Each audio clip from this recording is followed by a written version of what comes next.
Hello बच्चों, प्यारे विद्यार्थियों, मधु आपकी तरफ से आप सबको इस हिंदी कक्षा में हार्दिक अभिनंदन और शुभेच्छा। बच्चों, पढ़ाने से पहले मैं तुम लोगों को कुछ कहना चाहती हूँ। तुम लोगों तो कई सारे कवि, कवयित्री, लेखक, लेखिका के बारे में जानते हो। वे सब क्या करते हैं? गद्य, पद्य ये सब लिखते हैं। अच्छा, सबके घर में माँ है। बच्चों, जब माँ तुम लोगों को प्यार करती है, क्या तुम लोगों से पैसा लेती है? नहीं, क्योंकि वो बच्चों से कभी भी पैसा नहीं लेती है। ना हम लोगों को मोल तोल करके प्यार करती है, नहीं। वो हमेशा बड़े बच्चा, छोटा बच्चा सबको एक तरह की प्यार करती है। इसीलिए उसकी प्यार को अनमोल कहा जाता है। माँ की जो प्यार होती है बहुत ही अनमोल है, बहुत ही कीमती है। तो अनमोल का अर्थ है कीमती या मूल्यवान। अच्छा, जब हमको कुछ चीज़ों की ज़रूरत पड़ती है, हम लोग क्या करते हैं? मुंह से कहते हैं, कोई कोई इशारे के माध्यम से भी कहते हैं और कोई कोई लिख कर भी कहते हैं। मुंह से कही गई वचन को क्या कहा जाता है? वाणी कहा जाता है। मुंह से कही गई कीमती वचन को, कीमती वाणी को मूल्यवान वाणी कहा जाता है या अनमोल वाणी कहा जाता है। तो आज हम 10वीं कक्षा के हिंदी स्वरूप पुस्तक के अनमोल वाणी के कबीरदास के बारे में पढ़ेंगे, जो उन्होंने लिखा है दोहा। बच्चों, ये देख रहे हो ना संत कबीरदास, उनका जो दोहा है समाज के लिए बहुत ही गुरुत्व है, बहुत ही महत्व है। तो पढ़ने से पहले हम उनके परिचय जानेंगे। संत कबीरदास का जन्म 1398 में काशी में हुआ था।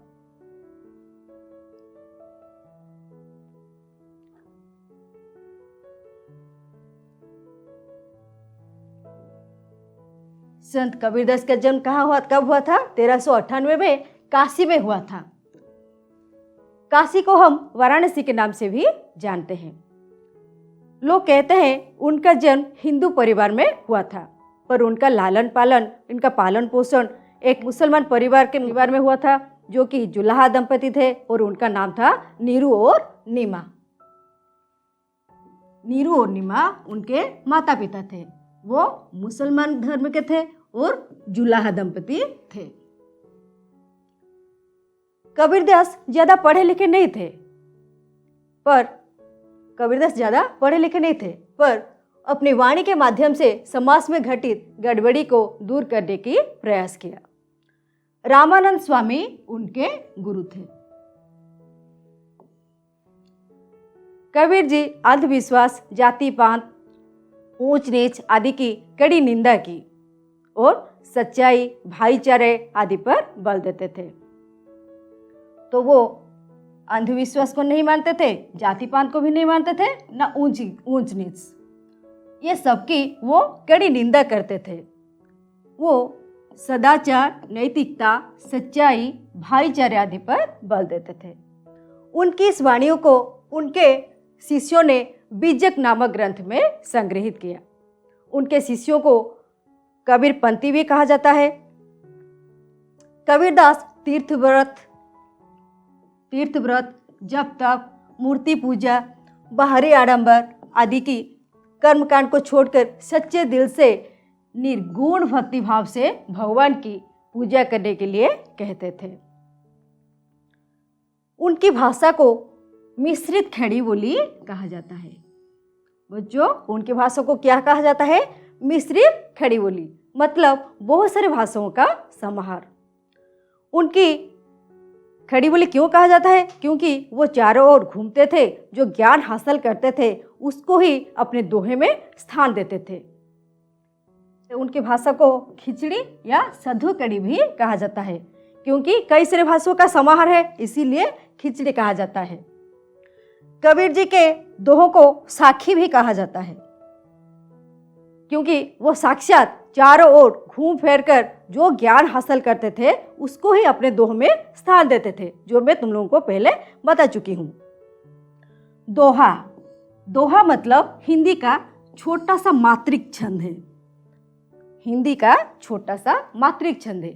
जिसमें सिर्फ 2 ही पंक्तियां होती है, पर इसका जो अर्थ होता है समाज के लिए बहुत ही मूल्यवान है।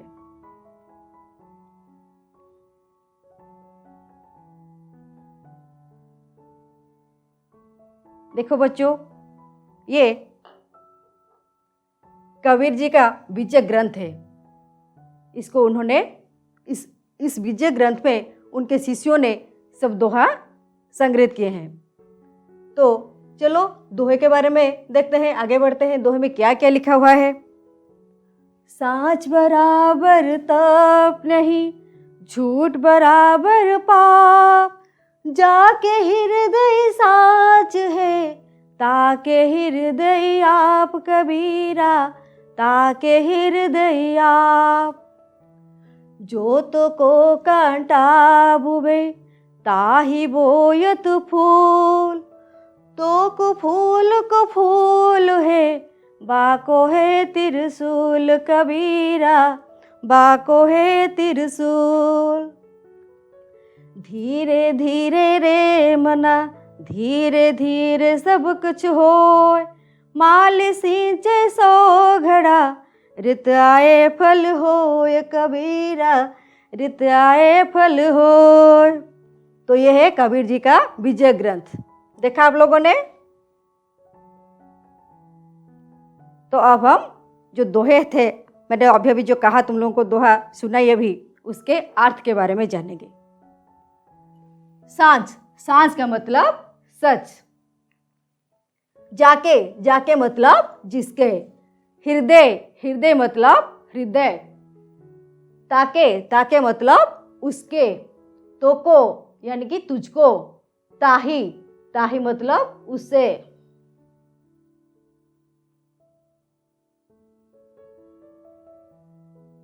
बुबे, बुबे मतलब बोता है। बोयो, बोयो मतलब बो मतलब बिछाना। बाको, बाको मतलब उसको। मना, मना मतलब मना मन। होय, होय मतलब होता है। घड़ा, घड़ा मतलब मटका या कलश या गागर।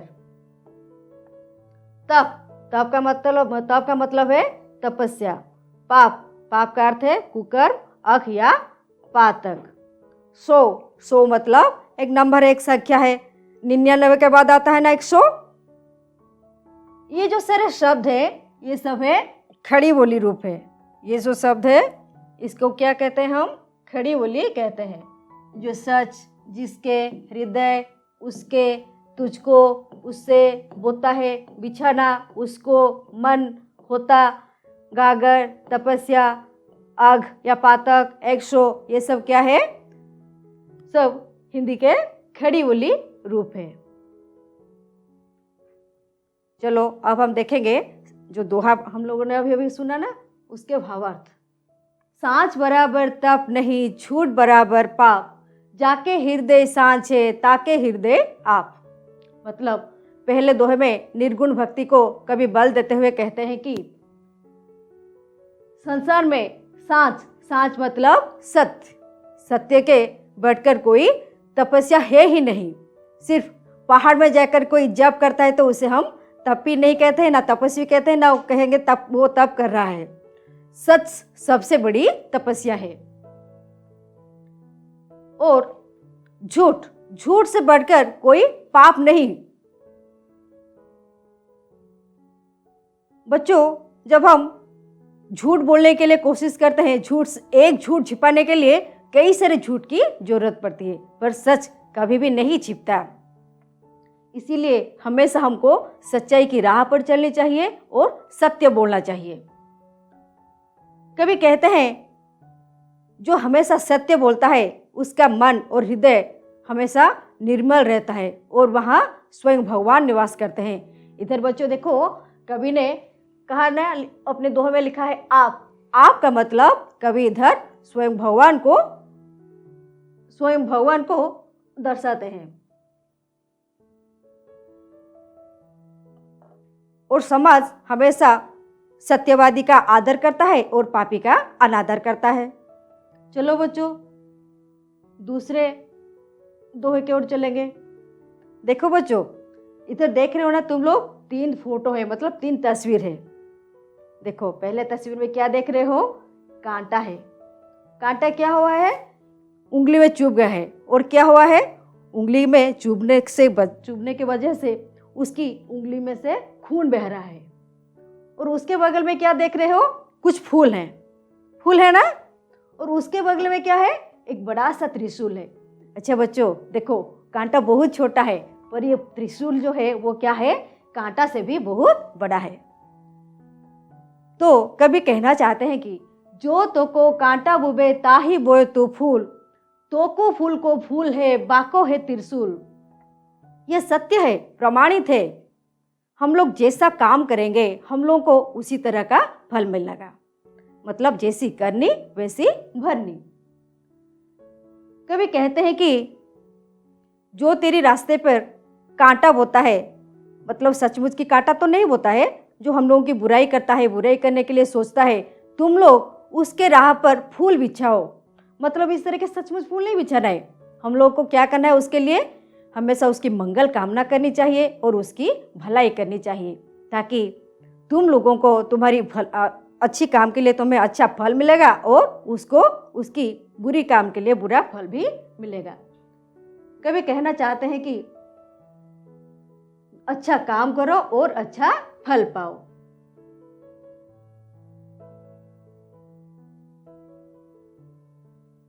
देखो बच्चों, इस दोहे में तुम क्या देख रहे हो? एक छोटा सा पौधा है और इधर एक बड़ा सा पेड़ है। छोटा सा पौधा है और ये आम का पेड़ है। इस तस्वीर को देखकर तुम लोग क्या सोच रहे हो? सोच रहे हो ना जाकर आम लेकर खाओगे? नहीं खा सकते हो। चलो दोहे की ओर बढ़ेंगे। धीरे धीरे रे मना धीरे धीरे सब कुछ होए, माली सिंचे सो घड़ा रित आए फल होए। कभी क्या कहना है कि हमारे अंदर जो मन है वो हवा की तरह बहुत ही चंचल है, पर उसे धैर्य के साथ धीरे धीरे सोच विचार कर काम करना चाहिए। उदाहरण देकर कवि समझाते हैं कि माली अपने बाग में 100 घड़ा लेकर पानी देगा, अच्छी तरह से देखभाल करेगा, फिर भी उससे सही ऋतु सही समय से पहले उसे कुछ भी फल प्राप्त नहीं होगा। मतलब हमें सही समय की प्रतीक्षा करनी पड़ती है। दोहे के माध्यम से कहना चाहते हैं कि वो चाहे पेड़ पौधे के फूल फल हो या कर्म के फल, सही ऋतु या सही समय से ही हम लोगों को प्राप्त होता है। अगर मैं चाहूंगी ये तो छोटा सा नन्हा सा पौधा है, जाकर 100 घड़ा पानी दूंगी, वो क्या मुझे फूल देगा? नहीं, सही ऋतु सही समय आने से ही वो मुझे फूल देगा। सबकी समझ में आ गई।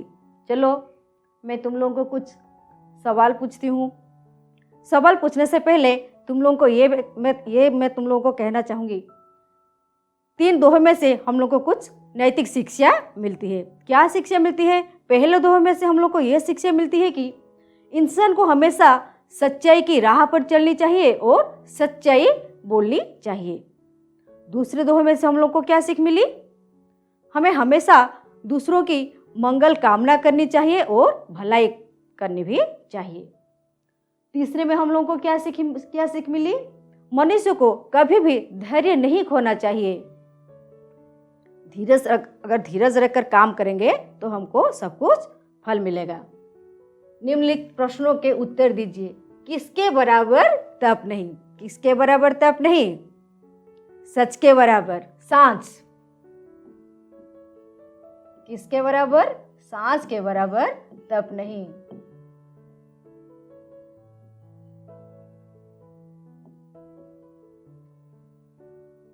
झूठ बराबर क्या नहीं? झूठ बराबर पाप नहीं। मतलब झूठ बराबर क्या है? बहुत बड़ा पाप है। झूठ किसके समान है? झूठ पाप के समान है।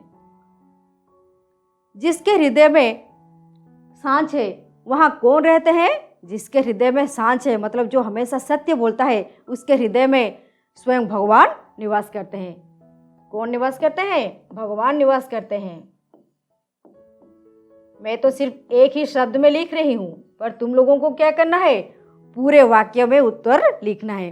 बच्चों मैं तुम लोगों को और एक बात बताना चाहती हूँ। देखो अगर मैं लिख लूंगी सिर्फ भगवान,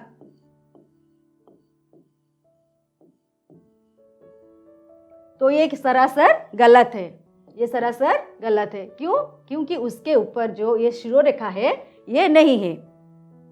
इसीलिए हिंदी जो देवनागरी लिपि होती है, जब भी लिखोगे शिरोरेखा देने के लिए भूलना मत, क्योंकि शिरोरेखा हम लोगों के घर में जैसे छत की जरूरत पड़ती है, जैसे उसी तरह देवनागरी लिपि में भी शिरोरेखा की जरूरत पड़ती है।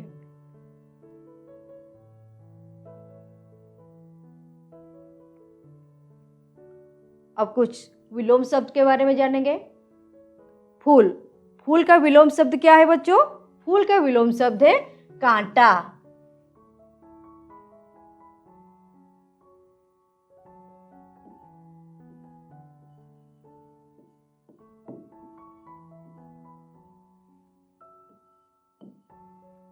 अच्छा। अच्छा का विलोम शब्द क्या है? बुरा।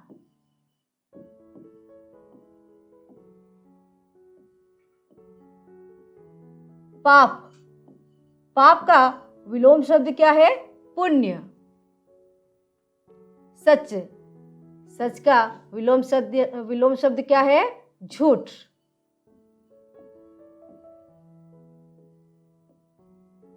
आदर। आदर का विलोम शब्द है अनादर।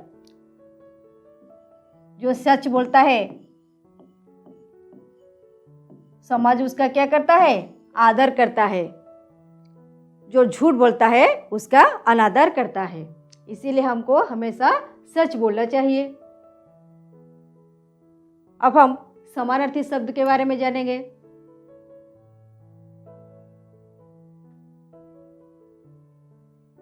झूठ। झूठ का समानार्थी शब्द क्या है?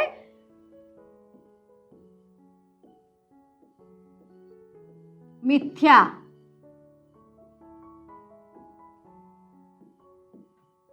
बराबर। बराबर का समानार्थी शब्द है समान। घड़ा। घड़ा का समानार्थी शब्द है गागर या कलश।